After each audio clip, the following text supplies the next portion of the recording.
152km. 송가를 설명할 때 가장 먼저 꺼내야 할 숫자는 바로 이것입니다. 야구공이 구속이 아닙니다. 테니스 선수 시절 몸에 밴 폭발적인 힘으로 때려낸 서브 속도입니다. 야구 여왕 입단 테스트에서 송가는 최근 자신의 서브가 시속 140km 정도 나온다고 말했지만 실제 측정에서는 최고 152km를 찍었습니다. 윤성민 코치가 직접 타석에 들어섰다가 제대로 컨택하지 못했고 결국 메이저리그에서 56시즌을 뛴 추신수 감독까지 라켓이 아닌 방망이를 들고 앞으로 나왔습니다. 테니스 코트에서 만들어진 한 번의 강력한 서브가 손가라는 선수를 처음 보는 사람들에게 그의 운동 능력을 단번에 각인시킨 순간이었습니다. 더 놀라운 점은 당시 손가가 야구를 거의 모르는 상태였다는 사실입니다. 제작진과의 사전 인터뷰에서 야구가 몇 명이 하는 경기인지 묻는 수준이었습니다. 그러나 몇 달 뒤 상황은 완전히 달라졌습니다. 야구 규칙조차 낯설어 하던 테니스 출신 선수가 블랙 퀸즈의 핵심 타자가 됐고 시즌1에서 팀 타율 1위에 올랐으며 시즌2에서는 개막전 선발 투수까지 맡았습니다. 단순히 예능 프로그램에서 잠깐 화제를 모은 선수가 아니라 다른 종목에서 쌓은 신체 능력을 야구에 실제로 이식해낸 성장형 선수라는 점이 송가의 가장 큰 매력입니다. 송가는 1996년 5월 12일 충청남도 서산에서 태어났습니다. 2026년 기준 만 30세입니다. 알려진 신장은 약 121cm이며 대산초등학교와 대산중학교, 서일고등학교를 거쳤습니다. 이후 테니스 선수로 활동하면서 안동시청과 구미시청 등 실업팀 경력도 쌓았습니다. 지금 야구여왕2에서 보여주는 강한 스윙과 빠른 반응, 공을 끝까지 보는 집중력은 갑자기 생긴 능력이 아닙니다. 그 출발점은 놀랍게도 2살 무렵까지 거슬러 올라갑니다. 송가의 아버지는 테니스 지도자였습니다. 오빠 역시 선수로 활동한 경력이 있는 것으로 알려져 있습니다. 송가는 어린 시절부터 자연스럽게 테니스장에 있었고 2살 무렵부터 라켓을 접했습니다. 초등학교 1학년 때부터 전국대회에 출전했고 이후 초등 여자부 전국 랭킹 1위까지 올라갔습니다. 어린 나이에 이미 같은 연령대에서 가장 주목받는 선수 가운데 한 명이었던 것입니다. 가족이 함께 테니스와 연결돼 있었기 때문에 송아에게 운동장은 특별한 장소라기보다 일상의 일부에 가까웠습니다. 그의 어린 시절 경력을 보면 왜 야구에서 적응 속도가 그렇게 빨랐는지 이해하기가 쉬워집니다. 2008년에는 에디 허 국제 주니어 테니스 대회 복식에서 준우승을 기록했고 같은 해 프린스컵 국제 주니어 대회 복식에서는 우승을 경험했습니다. 2010년에는 베트남 국제 주니어 대회 여자 단식 정상에 올랐습니다. 같은 해 체코에서 열린 ITF 월드 주니어 본선에서는 한국 대표팀이 7위를 기록하는 과정에 힘을 보탰습니다. 단순한 동호인 수준의 경험이 아니라 어린 시절부터 국제대회와 국가대표급 경쟁을 경험한 선수였습니다. 특히 2013년은 송가의 테니스 경력에서 빼놓을 수 없는 해입니다. 당시 서일고등학교에 재학 중이던 송아는 4월 제주 연정 테니스 코트에서 열린 ITF 제주 국제 주니어 대회에서 여자 단식과 복식을 모두 우승하며 2관왕을 차지했습니다. 여자 단식에서는 전년도 우승에 이어 다시 정상에 올라 대회 2연패를 완성했습니다. 당시 보도에서는 송가를 주니어 국가대표로 소개했고 국제 주니어 랭킹 459위였던 그의 성장을 주목했습니다. 고등학생 시절 이미 국제무대 우승 경험과 국가대표 경력을 동시에 갖춘 셈입니다. 이 기록은 야구 여왕에서의 손가를 바라보는 기준을 바꿔놓습니다.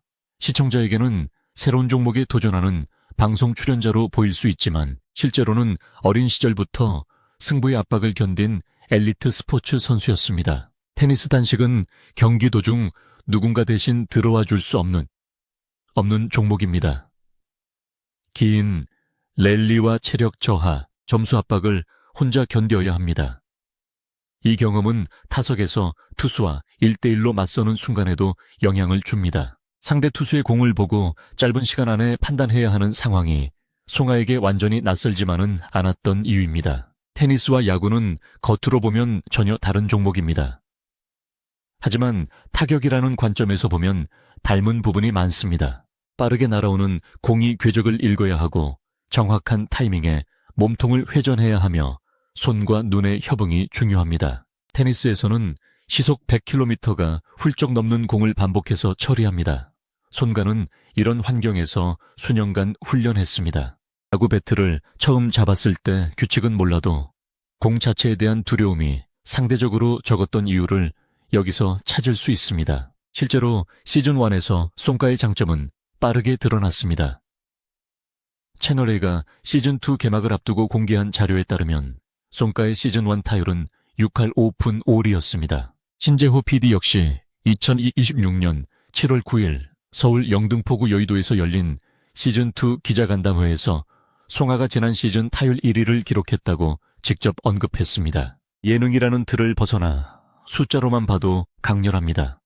10번의 공식 타격 기회 가운데 6번 이상 안타에 가까운 결과를 만들어냈다는 의미이기 때문입니다. 신재호 PD가 시즌2에서 가장 기대되는 선수로 송가를 꼽은 이유도 여기서 끝나지 않았습니다. 시즌1에서는 타격이 핵심이었다면 시즌2에서는 투수로서의 변화까지 시작됐기 때문입니다.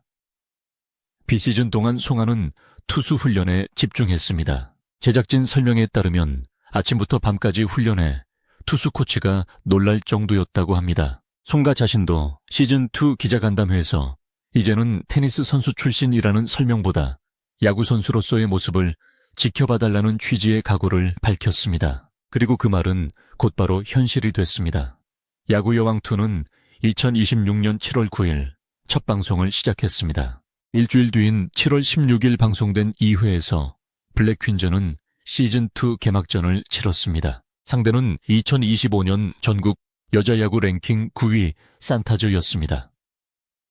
더 중요한 것은 추신수 감독의 선택이었습니다. 시즌1에서 믿음의 타자로 불렸던 송가를 개막전 선발 투수로 내세운 것입니다. 당시 블랙 퀸즈에는 승률 6할이라는 무거운 조건까지 걸려 있었습니다. 목표를 달성하지 못하면 팀 해체까지 거론되는 설정 속에서 개막전 선발은 상징적인 자리였습니다. 추신수 감독은 기존 멤버라는 이유만으로 기회를 주는 것이 아니라 실력 순으로 라인업을 정하겠다고 밝혔습니다. 그런 상황에서 송가가 선발 투수로 선택됐다는 사실은 비시즌 훈련의 결과가 단순한 홍보 문구가 아니었다는 뜻입니다. 송가는 개막전에 앞서 시즌2를 시작하면서 투수로 1이닝을 던지는 것이 목표였다고 말했습니다. 그런데 첫 경기부터 선발로 마운드에 오르게 됐습니다. 초구를 던질 때는 긴장감이 분명했습니다. 하지만 점차 스트라이크 존 주변으로 공을 모으기 시작했고 방송에서 두 번째 탈삼진을 잡아내는 장면까지 나왔습니다. 채널A는 당시 송가의 제구력이 시즌1보다 확연히 좋아졌다고 평가했습니다. 이광용 캐스터 역시 공이 정말 좋아졌다는 반응을 보였습니다. 물론 완벽한 경기만 있었던 것은 아닙니다. 산타즈 타선에 안타를 허용한 뒤 주자가 쌓였고 만루 위기까지 맞았습니다. 상대의 강타자가 등장하면서 윤성민 코치가 마운드에 올라 작전을 점검하기도 했습니다. 그러나 이런 장면이 오히려 송가의 변화를 더 선명하게 보여줍니다. 좋은 장면만 편집해 보여주는 선수가 아니라 실제 경기에서 위기를 맞고 볼카운트를 조절하고 다음 타자를 상대하는 투수의 과정을 경험하기 시작했기 때문입니다. 송가가 야구에 빠르게 적응한 또 하나의 이유는 테니스에서 만들어진 하체와 코어 사용입니다. 강한 서브를 넣으려면 팔만 빠르게 휘둘러서는 안 됩니다. 발에서 시작한 힘을 골반과 몸통 회전을 거쳐 어깨와 팔로 전달해야 합니다. 야구의 투구와 타격도 힘을 전달하는 순서는 다르지만 전신의 연결이 중요합니다. 최고 152km의 테니스 서브를 만들었던 송아에게 회전력과 순간 폭발력은 이미 오랜 세월 몸에 입력된 움직임이었습니다. 또 하나 주목할 부분은 승부에 대한 태도입니다. 국제 주니어 대회에서 우승하고 국가대표급 무대를 경험한 선수는 결과가 걸린 순간의 긴장을 알고 있습니다. 2013년 제주 국제 주니어 대회 결승처럼 한 경기의 승패로 우승자가 결정되는 상황을 10대 시절부터 경험했습니다. 야구 여왕에서 주자가 쌓이고 타석의 중요한 순간이 찾아와도 손가가 쉽게 위축되지 않는 배경에는 이런 경험이 있습니다. 종목은 바뀌었지만 승부를 받아들이는 방식은 그대로 이어진 것입니다. 손가의 이야기가 더 흥미로운 이유는 경기장 밖에도 있습니다. 최근 공개된 프로필과 본인이 결혼 사실을 언급한 인터뷰 내용 등을 통해 송아가 기혼이라는 사실이 알려졌고 남편은 탁구 선수와 코치로 활동해온 함소리로 소개되고 있습니다. 두 사람을 연결하는 가장 눈에 띄는 공통점은 라켓 스포츠입니다. 송가가 테니스 라켓으로 성장했다면 함소리는 탁구 라켓을 들고 선수 생활과 지도자 생활을 이어왔습니다. 함소리라는 이름은 국내 탁구 팬들에게 낯설지 않습니다. 그는 실업탁구 무대에서 선수로 뛰었고 이후에는 지도자로 활동했습니다. 특히 한국 여자 탁구의 간판 신유빈의 개인 코치를 맡으면서 더욱 주목받았습니다. 2025년 공개된 훈련 현장에서도 함소리 코치가 신유빈의 훈련 내용을 분석하고 원포인트 지도를 하는 모습이 소개됐습니다. 이후 2026년에는 남자 실업팀 보라말렐로야 코치로 자리를 옮긴 사실이 보도됐습니다. 이 지점에서 송아와 함소리의 부부 이야기가 특별해집니다. 한 사람은 테니스에서 국가대표급 주니어 경력을 쌓은 뒤 야구라는 새로운 종목에 도전하고 있고 다른 한 사람은 탁구 선수에서 지도자로 전환해 세계 정상급 선수의 훈련을 도왔습니다. 둘 다 라켓 스포츠와 엘리트 선수 생활을 경험했습니다. 경기 전 긴장 반복 훈련 부상 관리, 슬럼프와 경쟁의 압박을 설명하지 않아도 이야기할 수 있는 공통의 언어가 있는 셈입니다. 다만 두 사람의 구체적인 연애 과정이나 결혼 시점, 사적인 가족 이야기는 공개된 자료가 많지 않습니다. 따라서 확인되지 않은 이야기를 덧붙일 필요는 없습니다.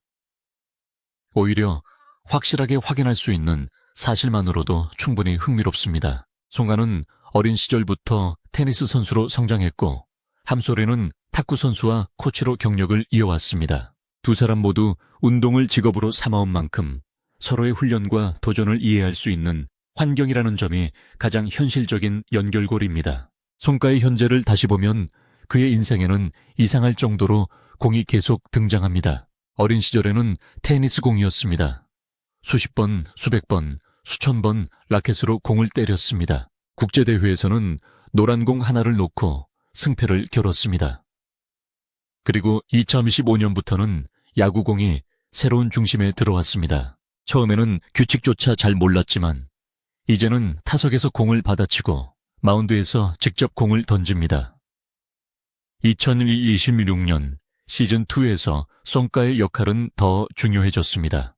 블랙 퀸즈는 기존 멤버 12명의 트라이아웃을 통과한 신규 선수 5명이 합류해 17명 체제로 새 출발했습니다. 박민서, 최혜빈, 김나영, 김세현, 송민지가 들어오며 내부 경쟁도 훨씬 치열해졌습니다. 과거 성적만으로 자리를 보장받기 어려운 상황이 됐습니다. 그럼에도 송가는 타격 능력에 더해 투수라는 새로운 카드까지 장착하며 자신의 가치를 넓혔습니다. 시즌2의 경쟁 환경은 시즌1보다 더 거칠어졌습니다. 2026년 7월 트라이아웃을 통해 골프 출신 박민서, 소프트볼 출신 최혜빈, 필드하키 출신 김나영, 테니스 출신 김세현, 배드민턴 출신 송민지가 합류했습니다. 기존 종목에서 정상급 경험을 가진 선수들이 한꺼번에 들어오면서 블랙 퀸즈의 모든 포지션이 다시 경쟁 체제로 바뀌었습니다. 송아에게도 예외는 아니었습니다. 시즌1 타율 1위라는 기록만 믿고 멈춰 있었다면 새로운 선수들에게 역할을 빼앗길 수 있었습니다. 그래서 비시즌 동안 선택한 것이 투수 훈련이었습니다. 잘하는 타격을 더 잘하는 데서 끝내지 않고 팀이 필요로 하는 두 번째 무기를 만든 것입니다. 이 변화는 블랙 퀸즈 전체의 목표와도 맞물립니다.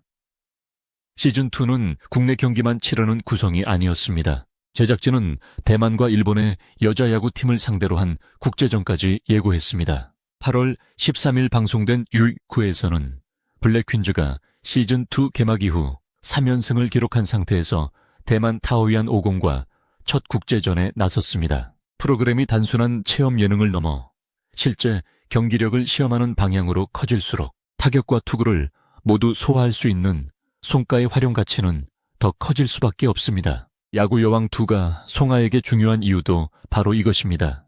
이미 잘했던 것을 반복하는 무대가 아니라 30살의 새로운 포지션과 새로운 종목의 기술을 배우는 과정이 공개되는 무대이기 때문입니다. 어린 시절 전국 1위 주니어 국가대표 국제대회 우승이라는 화려한 이력은 과거의 기록입니다. 지금 송가가 보여주는 매력은 그 기록에 기대는 것이 아니라 다시 초보자가 되는 것을 받아들였다는 데 있습니다. 2살 때 라켓을 잡았던 아이가 초등 여자부 랭킹 1위에 올랐고 2010년에는 국제 주니어 대회 우승과 세계 무대를 경험했습니다. 2013년 제주에서는 단식과 복식을 동시에 재패했습니다.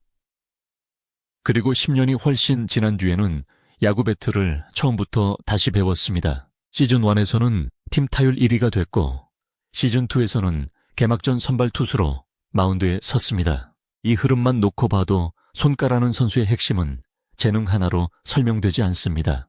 192km 서브는 사람들이 손가를 처음 기억하게 만든 강렬한 숫자였습니다. 하지만 지금 더 중요한 숫자는 6할 오픈 올이라는 시즌1 타율이고 시즌2 개막전에서 기록한 탈삼진이며 2살부터 시작해 30살까지 이어진 운동 경력의 시간입니다. 그리고 그 옆에는 탁구 선수와 코치의 길을 걸어온 함솔이라는 또 한 명의 스포츠인이 있습니다. 그래서 손가를 야구 여왕 2의 보물이라고 부르는 이유는 단순히 잘 치고 잘 던지기 때문만은 아닙니다. 테니스에서 이미 한번 높은 수준에 올랐던 선수가 자신이 잘 모르는 야구 앞에서 다시 초보자가 됐고 그 초보자가 팀 최고의 타자로 성장한 뒤 다시 투수라는 새로운 도전을 시작했습니다. 과거의 국가대표 경력, 국제대회 우승 현재, 야구 성적, 그리고 스포츠를 이해하는 가족 환경까지 한 사람의 이야기 안에서 연결됩니다. 앞으로 송가가 야구에서 어디까지 올라갈지는 아직 정해져 있지 않습니다. 그러나 한 가지는 분명합니다. 야구를 몇 명이 하는지도 낯설어 했던 선수가 이제는 블랙퀸즈의 승패를 책임지는 타석에 서고 개막전에 첫 공을 떠 던지는 선수가 됐습니다. 그 변화만으로도 이미 야구 여왕이 보여주려는 성장서사의 중심에 있습니다. 테니스 라켓으로 시작된 송가의 승부는 끝난 것이 아니라 형태만 바뀌었습니다. 이제 그의 손에는 바와 글러브가 들려있고 다음 기록은 아직 쓰이지 않았습니다.